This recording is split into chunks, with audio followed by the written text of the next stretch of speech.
And welcome into Pressbox Live on this Monday night. I'm Stan the Fan Charles of Pressbox and PressboxOnline.com. And normally with me at this time on Monday evenings is Ross Grimsley. But Ross is not going to be able to make it tonight. And our guest tonight, though, and he would have been our guest even if Ross Grimsley was here, is Rich Dubroff, a good friend and the proprietor of BaltimoreBaseball.com. And Rich, welcome to the show. Well, thanks for having me, Stan. It's always a pleasure to talk baseball to you, with you. And it's hard to believe, Rich, that you and I, who have sat next to each other, I guess about 7 or 8 seasons now, we sit right next to each other at Oriole Park at Camden Yards. We have not been able to sit together at a baseball game since September of 2019, correct? Right, you are, Stan. All right. Are we going to be able to sit next to each other? Now, I guess I could have technically sit next to you. I could have sat next to you this past summer or nearby you. I did not choose to go to any of the games because I didn't see any advantage to go into the ball games. What was that like, that whole experience of doing a season of being at the home games, but not having the press box full of people, being able to walk around a rock cabatco, take your mask off and all that stuff? Well, it was a very, it was a strange experience, obviously, Stan. There were generally not very many people there. Oftentimes, there were just 4 of us there. And it was sort of like being in a secret society, watching these games that nobody else was. And you could pick up some things being there that you couldn't on TV. You could hear the chatter on the field. Although when the when the music got going and the canned applause got going, it wasn't as easy. But there were times that you could really hear stuff that you never heard before. You'd hear "I got it, I got it, I got it" every game, multiple times, and you never hear that at games. You'd hear coaches yelling "balk, balk," and I'd think, well, gee, it's a balk. I mean, and I didn't realize that necessarily it was a coach. I thought maybe it was an umpire, and you could hear some cursing too. That was interesting, and I heard for the first time an umpire actually throw someone out of the game. The hitting coach of the Washington Nationals, Kevin Long, was thrown out of a game. And the whole play umpire, Will Little, yelled, "Get out of here," which I thought was interesting because you see it and you can read lips sometimes, but you never actually hear. And that was that was entertaining. But we missed so much. We missed so much. And how much? It's interesting. The players will sort of recite chapter and verse how much they miss the fans. How much did you miss the real interaction with players and the manager and the coaching staff? Did that change things for how you did your coverage, or were you able to get what you needed off of the few minutes on Zoom after the games and before the game? Well, you got what I was able to get what I was able to kind of get what I needed. After the games wasn't as big an issue as before the games. Because before the games you have clubhouse time, and that's when you do a lot of your work. You get to talk to players one-on-one. You get to meet them, and that's what I missed. Fortunately, I went to a month of spring training, and I got to know, and most of the players I knew anyway. And then there were some of the newer ones, Jose Iglesias and Pat Valleca, that I'd only met Cole Sulser, that I only met a few times, and I didn't really get to know them real well, except on Zoom, and that wasn't fun. And then later in the season, they brought in they brought up the rookies who I had known through interactions with them in the minor leagues and also in spring training. But when they brought in players like Cesar Valdez and Dean Kramer, Well, Kramer I knew, but Oh, okay. You're talking about the guys they brought and in. they brought in Lopez and they brought in Valdez. Well, I don't know them except Right. through Zoom, and that was and that was strange. And then Because after, you do get to know these guys by being at their locker every couple right, of days, talking to them. They right. realize you're a good guy. You're not out to hurt them. You're out to just cover them and do your job. And when you get to learn, you get to learn things about them, and you get to do your own interviews. Now, for the most part, there weren't one-on-ones. And after the game, players were supplied to us, but let's say a relief pitcher gave up a game-winning hit. Well, they may not be supplied to us. Right. Whereas, after a game, we might be able to go to find them or see them at their cubicles. So it really, the Orioles did a fine job at providing people for us. Yep. They're very cooperative, but yes, there was so much missing. Tell me, Rich, you're, and I don't know if you want to talk about this or not, but I love your backstory as to how you got into being a baseball writer, but we could talk about that another time because I've never talked to you about that on the air. But I know you were really fond of Buck Showalter. You never let it cloud how you covered him, but you were very fond of Buck. What do you think now? I know that. What do you think 2 years into Brandon Hyde? Are you sort of do you like the guy? Yes. Do you think he's a pretty honest broker there? Yeah, I think that I think that he is. I think that he's done a good job so far. I Yep. think with what he had. I think last year was a very, very difficult time for him. Yep. It was a difficult time for everybody in society. But I think that he did a fine job at from what I saw keeping everyone together. The Orioles didn't have a lot of issues. They had right at the top of summer camp, Anthony Santander and Dwight Smith Jr., who both had COVID, but they didn't have. And then Bruce Zimmerman also had gotten it. He wasn't going to be in. He wasn't going to be in the opening day on the opening day rotation. But the players did a good job in sticking together and not having the outbreaks that we saw in Miami and St. Louis, to start. And I think that Brandon did a good job. But I miss interacting with him. Yeah, I understand that. There are lots of times when you get to know someone by interacting with them, and one-on-one or in a small group, and we didn't get that. You've been around the game a long while. It didn't really surprise me, and he was the guy that I would have used as my core example. Rich Renteria now has been hired to manage 2 Chicago teams that were in a rebuild, much the way the Orioles are in a rebuild now. And he didn't make it to the promised land when the teams got good. And I wonder, what do you think?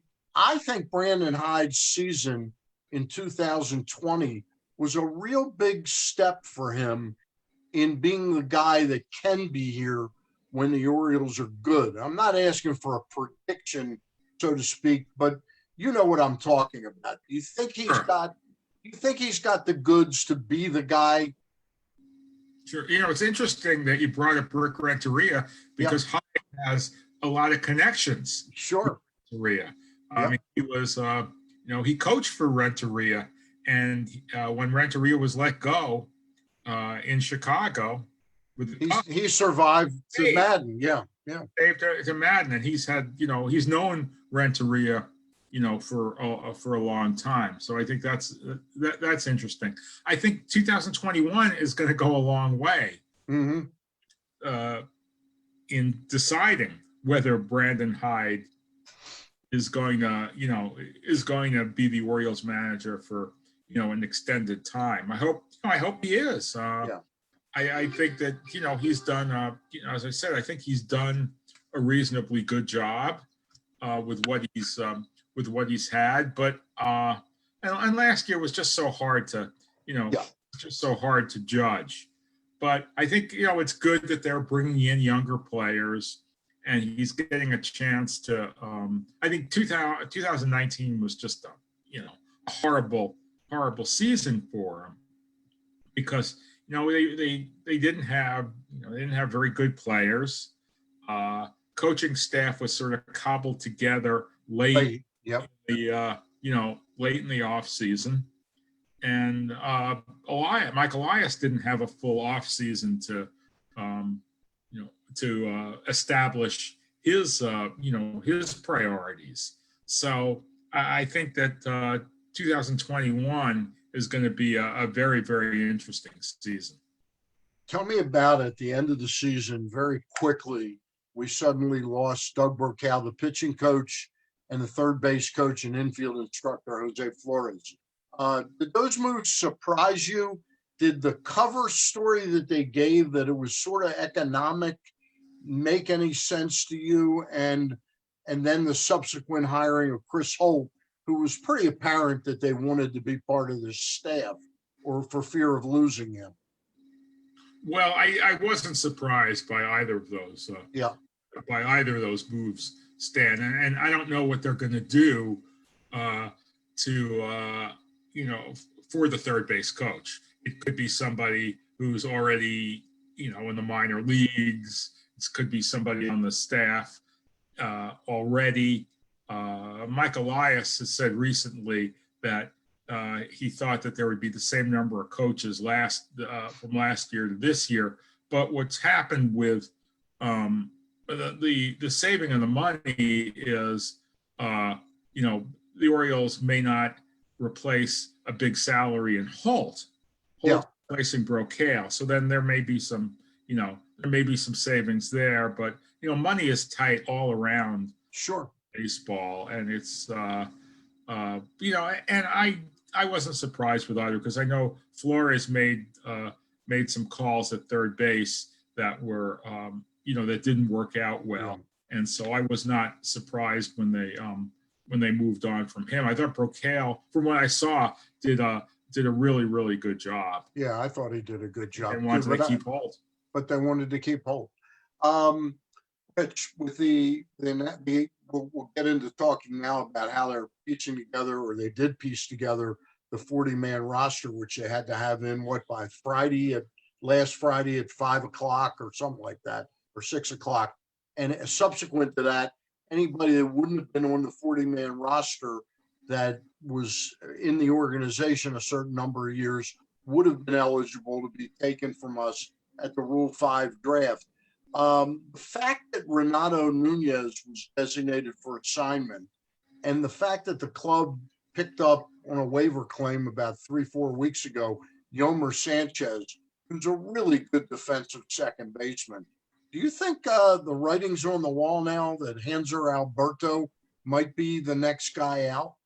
Yes. Yeah. I think that would be, that would be, I think, accurate reading of the tea leaves. Yes.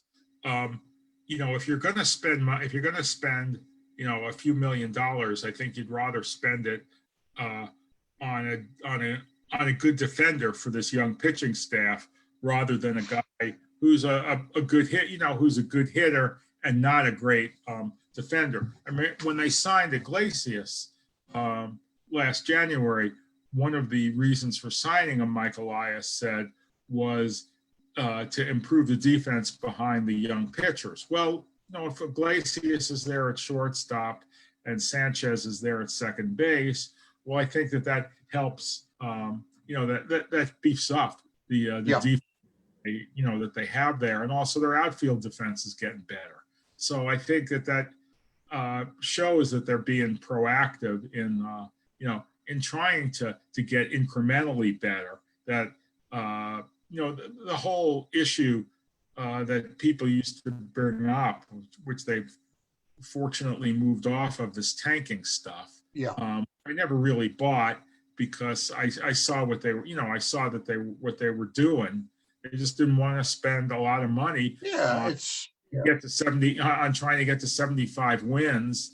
it's different in basketball if you tank to get one player that's a difference maker of your starting five, but tanking to get a guy that you might not get to see in the major leagues for 3 years anyway, that's not what generally is tanking, you know. Right, but I think that you can see what they're you can see what they're doing. You can see the plan, the plans coming together, and I think that they're it's interesting. It's interesting watching Yep. because as you and I watched with Dan Duquette, you didn't necessarily the teams. A lot of those teams were really good and really entertaining, but you never could really understand what the plan was. Yeah. And here, I think you can understand what Elias is doing in putting this team together. So let me ask you another question about how he's putting this team together.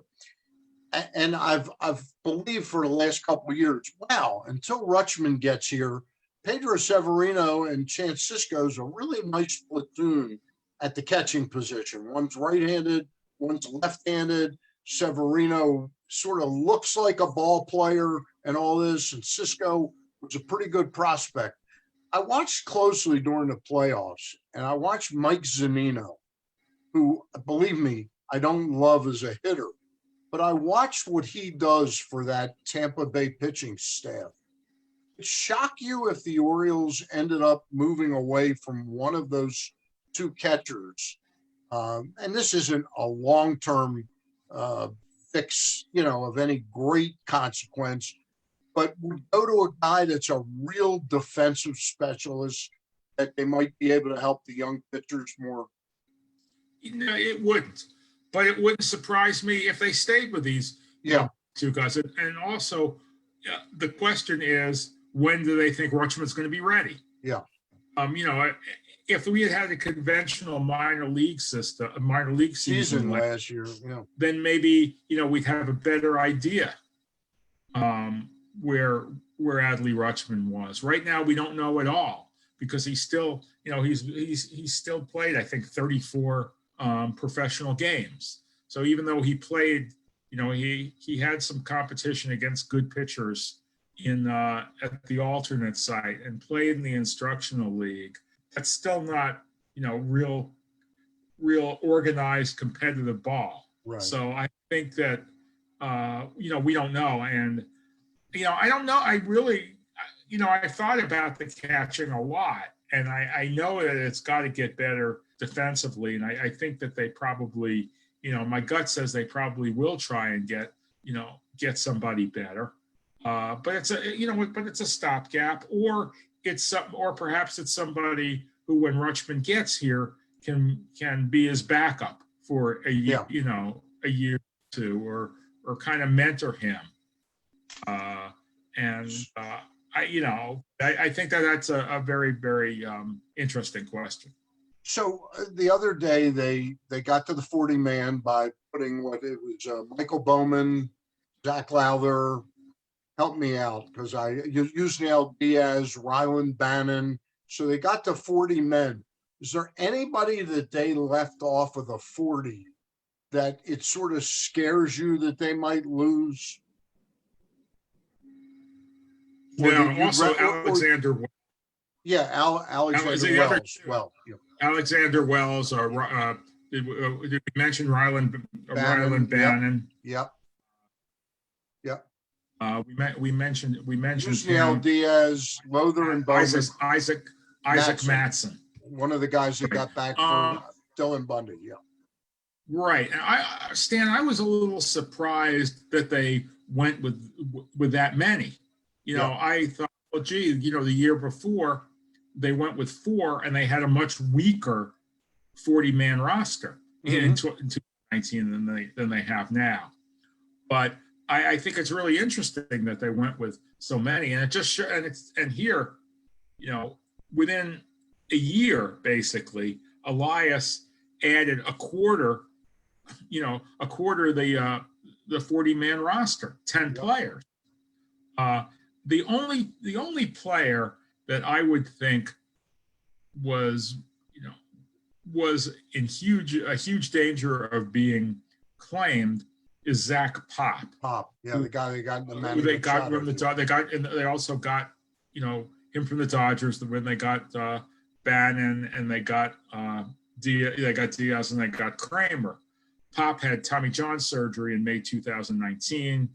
Didn't go to the alternate site in 2020. So I think that any team that would pick him would have to, would have to make a real risk on health. But I think he's got Got a big upside. Yeah. I think he would be the guy. I expected them to protect four. I expected them to protect Lowther, Lowther, Bauman, Diaz, and Matson. Right. Bannon would have been my fifth, and I was surprised that they protected Alexander Wells. So surprised a little bit on Bannon. Does that mean we should keep an eye on him when spring training does start in whatever form it takes, that he might get a shot to be on this team to play some third base? Yes, he might. Yeah. The only thing that would be slightly troubling about Bannon is that he's a utility guy, but he doesn't play short. Right. He plays mostly third, and in the instructional league, he played a lot of second base because they want somebody who can play multiple positions. And we don't know, of course, if they're gonna try and move off of Rio Ruiz, right, at third base, and of course, if they move off of Alberto, which I expect that they will, right, having Sanchez and Rylan Bannon around on the same roster is certainly possible. But we've yet to see in the 2 years of Elias, we've yet to see rookies, raw rookies, other than Rule 5 players in 2019 starting the season with the Orioles. Means had also had a smidgen of major league experience in 2018, but he likes to be careful with his prospects. Yeah, and he wants to be real sure that they're going to be quality major leaguers before he brings them up, and doesn't want to send them down. He doesn't want to yo-yo them. Yep. Around. And this organization now seems to stress more polishing that finishing, so when they get to the big leagues, they can be up here. Sure. Yeah. We're talking with Rich Dubroff of BaltimoreBaseball.com. Rich, before we dig back into the Orioles a little bit and talk about what the winter meetings per se are going to be like, I want to get your take on what you think 2021 season was. I chuckled a little bit last week. MLB put out a press release that opening day is April 1st, and here are the games that are going to be on ESPN and what time they are. And I said, are they looking at the virus numbers, and where do they think they're going to be able to get the cash to pay players for 162 games? So I have my feelings on it. I'd like to get yours as to what you see the 2021 season being like. And let's start with a tweet that you put out the other day, which is great, that, hey, now you can fly down from Baltimore to Sarasota on Southwest Airlines and land in Sarasota. But are we going to have spring training in Sarasota this year? Well, I think there's going to be spring training in Sarasota. I don't know if fans are going to be able to see it. I don't know if the media is going to be able to get much out of it. If we're going to have Zoom spring training, just like we had Zoom regular season, my guess is yes.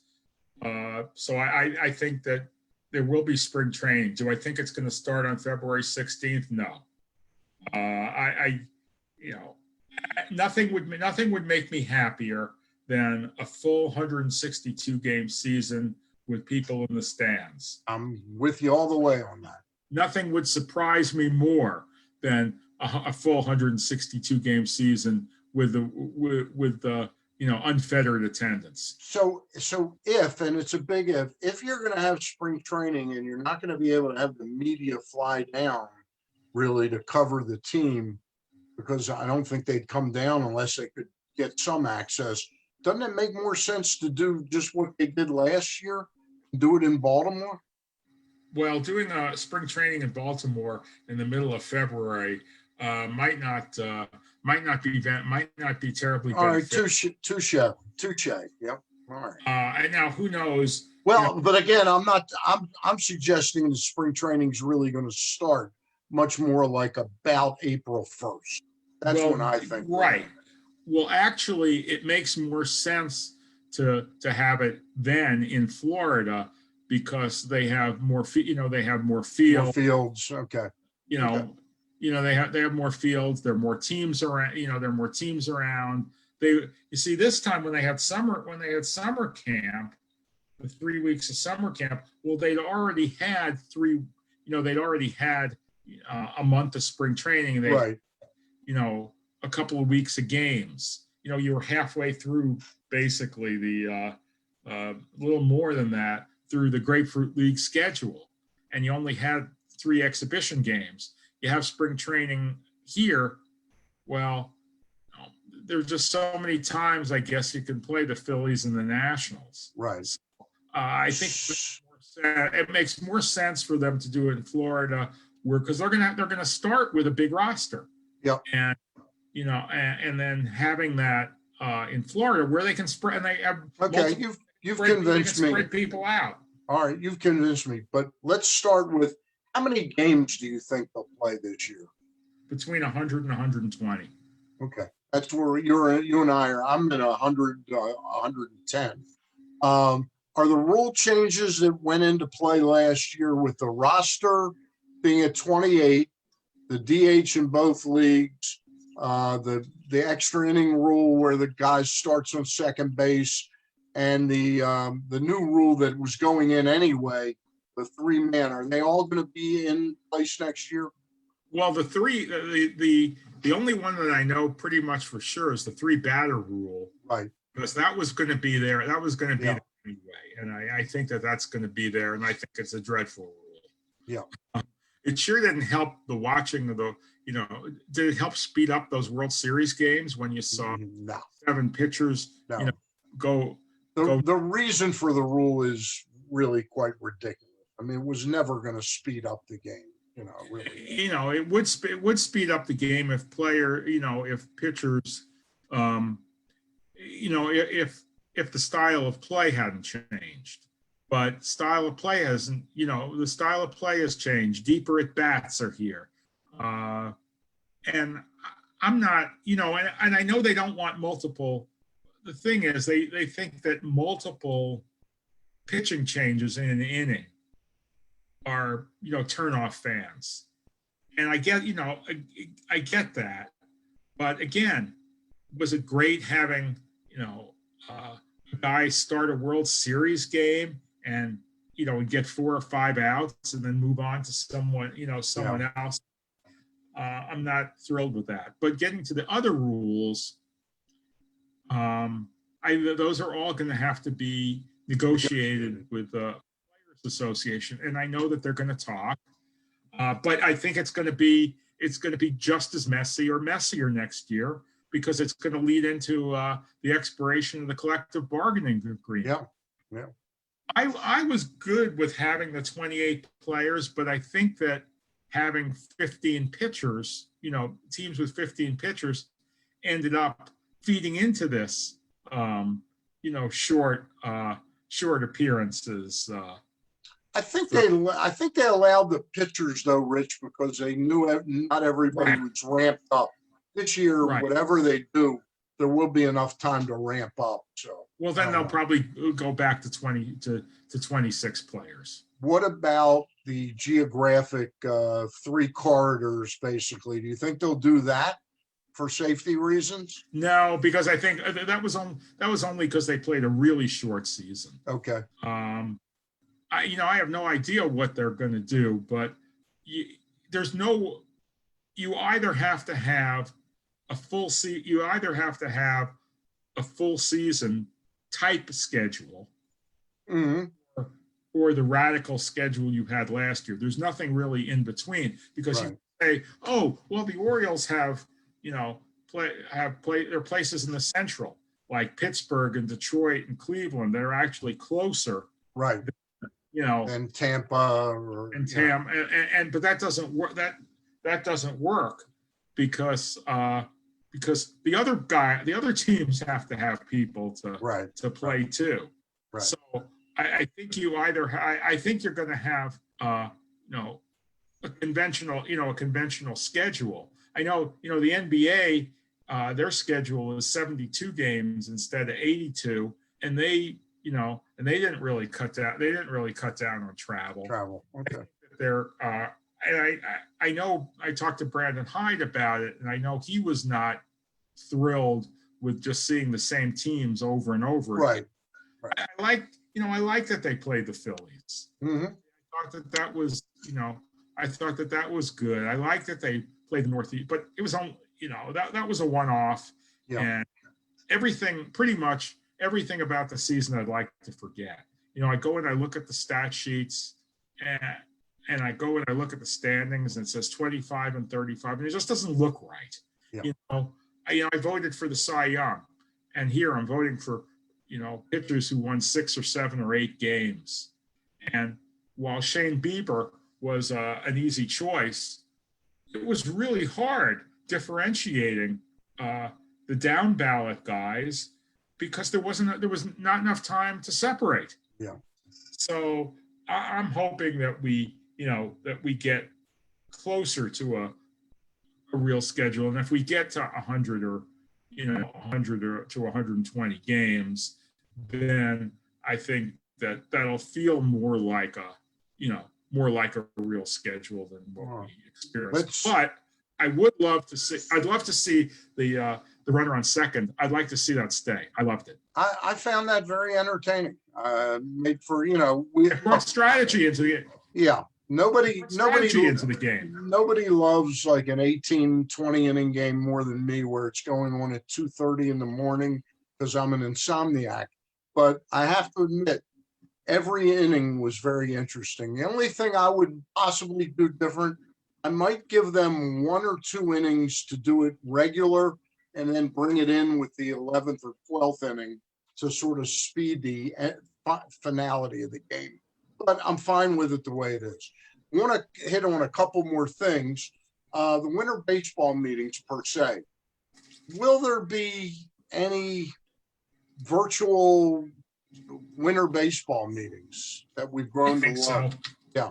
Yeah. I think so, because a lot of the reason for the winter meetings is, because they want to talk about rule changes, and developments in the game. But there's so much undecided. The minor league right now, we haven't even gotten to that. Yeah. Minor leagues, and all these rule changes and what the schedule is gonna look like. So I think that there will be winter meetings. I don't think it's going to help juice transactions. Right. Did in the past, because I think right now teams are probably talking to each other, and they're talking to agents, and the free agent market's gotten off to a very, very slow start, which not surprising, yeah. Which shouldn't be a surprise. But I think that the market will be ruled by the calendar rather than the winter meetings. Let's talk about a couple of things with the Orioles. We talked about yours and my prediction for how many games, and we're pretty close. You say between 100 and 120. I say 100 to 110. Once that gets configured and we know it, do you think, when the Orioles might cut bait with Chris Davis, or do you just simply think that they'll go another season with things the way they were? And I don't know, Stan. I mean, I would have thought that we would have had an end by now. Yeah. One thing has changed, which is that there are a lot of good young players on the team who can be the first base, who can play first base, outfield, DH. With having all those, with having DJ Stewart to compete, and Mountcastle and Hayes and Santander and Mullins, plus the specter of Yusnel Diaz coming, and Trey Mancini returning.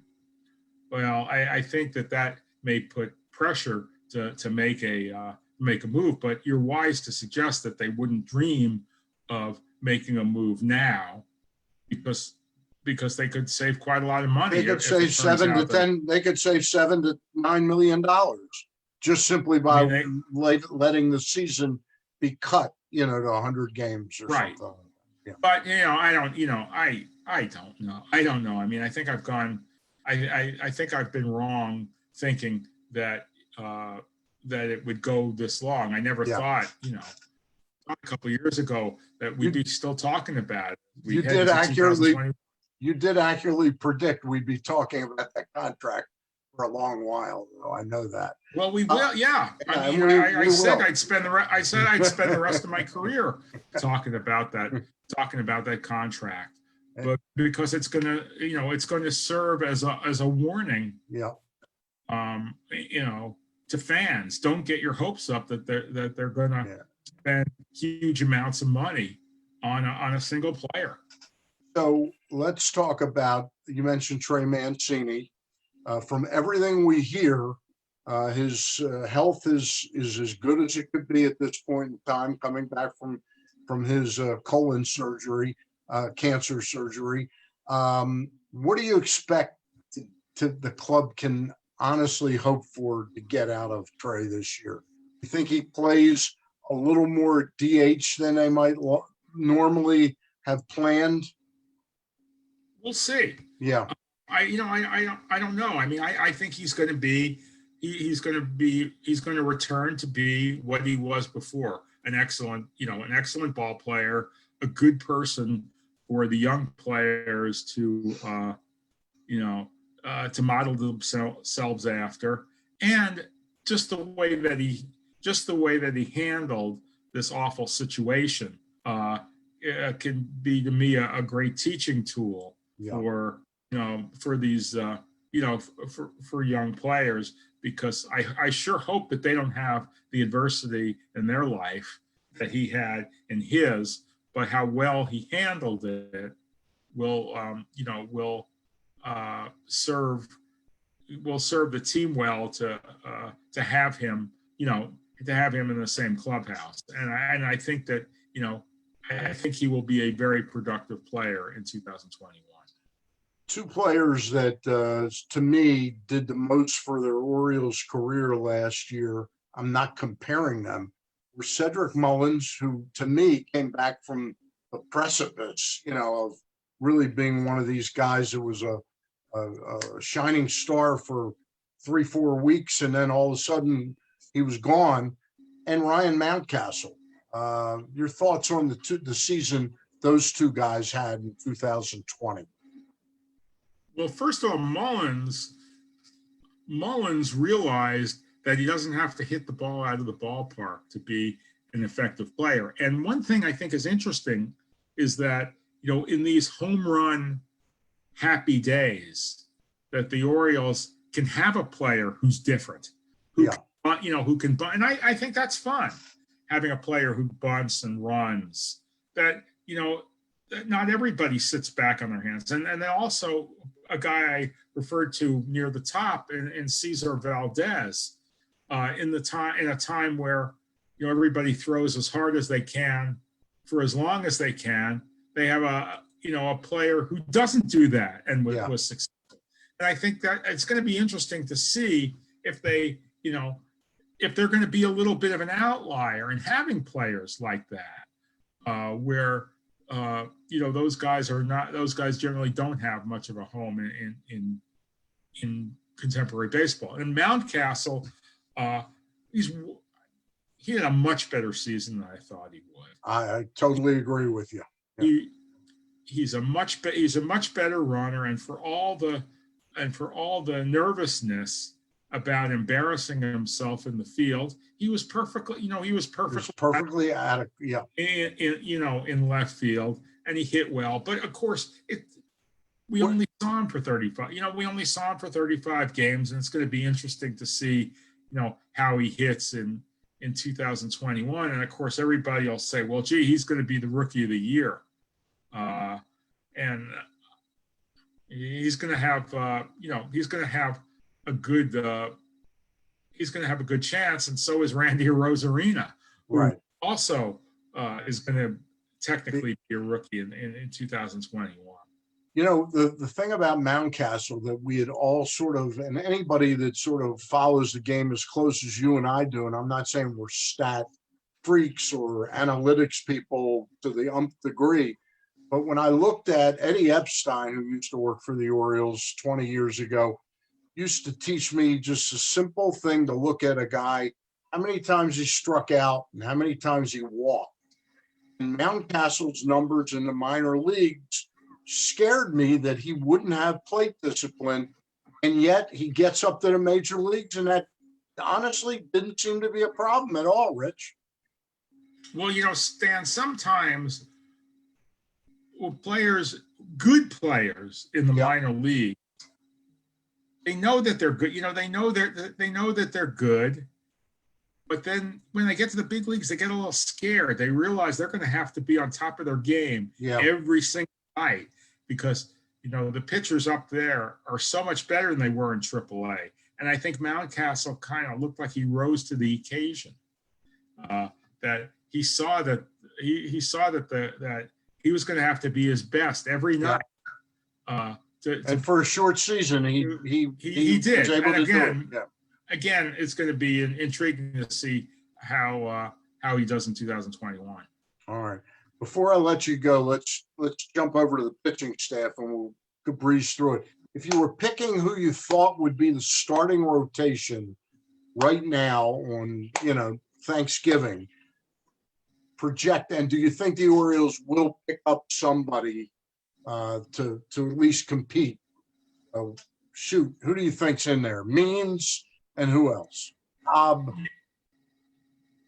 Aiken, Kramer, Jorge Lopez would be the guys right now. I don't think that Zach Lothar and Michael Baumann and Alexander Wells will be there to start the season, and it'll kind of be like 2020. You'd see them later. You'd see them later in the season.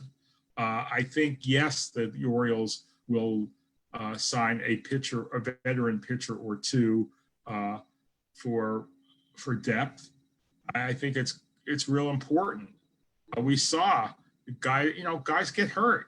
Yep. Guys get hurt. Guys get traded, and I think that the free agent market is going to be so dead that the Orioles will be able to scoop in and get one maybe players that are maybe a little better than they had in Tommy Malone and Wade LeBlanc last year. Yeah. And they're not going to get top shelf pitchers for bargain basement prices. But I think that if they wait them out and the market is as soft as I think it is, then maybe they'll get a couple of creditable pitchers. Bullpen For bullpen. You mentioned Valdez. Clearly, he's an anomaly, but he's certainly, I think he fits in next year. Hunter Harvey, Dylan Tate. Go. Who else? Yeah, I mean Tanner Scott. Tanner, I think you're looking at really Tanner Scott, Tate, and Harvey as being your new Brock, Britton, and O'Day. Yeah. For now, I think those are those guys would be good candidates. I'm going to be interested to see if they're going to hang on to Sean Armstrong. Yeah. Because next week we're going to have, actually 2 weeks, we're going to have December 2nd. It's going to be the tender when they tender guys. Tender contracts, and I think that his place is tenuous. Is tenuous. Although I hope they bring him back. Travis Lakins is another guy I thought who pitched pretty well in 2020, and may well, he may well come back. But if we go back to a 26-man roster, and we only have, and they're limited to 13 pitchers, and I think some of these other guys that you saw in 2020, like Cole Sulser, might be in jeopardy. All right. Hey, I really appreciate your coming on and getting a bunch of us get our heads around what's going to be taking place over the next several weeks. I wish you and your wife a very happy Thanksgiving, Rich. You're a good friend and somebody I really look up to as a guy who really covers baseball as well as anybody in the market. That's Rich Dubroff of BaltimoreBaseball.com. Really appreciate it, Rich. Okay, my pleasure. Thank you, Stan. I'll talk to you soon. Thanks. Gary Stein and I will be off this Wednesday night before Thanksgiving. I'll be back next Monday night with Ross Grimsley with a guest. Thank you.